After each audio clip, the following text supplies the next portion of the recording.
The Trump administration has sent more than 200 Federal Bureau of Investigation analysts to Georgia for a priority investigation.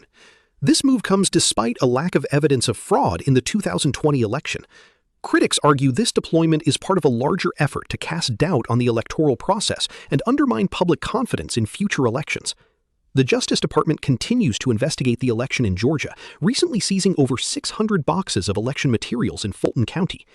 Advocacy groups are expressing deep concern, warning that these actions could discourage people from voting in upcoming consequential elections. In his first interview since resigning, former United Kingdom Prime Minister Keir Starmer warned his likely successor, Andy Burnham, against neglecting international affairs. Starmer faced criticism during his 2 years in office for spending too much time on global diplomacy instead of domestic issues. However, he emphasized that a modern prime minister cannot simply separate international events from domestic concerns. He argued that finding lasting solutions to conflicts around the world directly impacts everyday life for citizens at home. Burnham has indicated he would maintain the current level of support for Ukraine and pursue closer ties with the European Union. Canadian Prime Minister Mark Carney has promised to accelerate the nation's defense spending, claiming Canada will reach 4% of its gross domestic product by the end of the decade.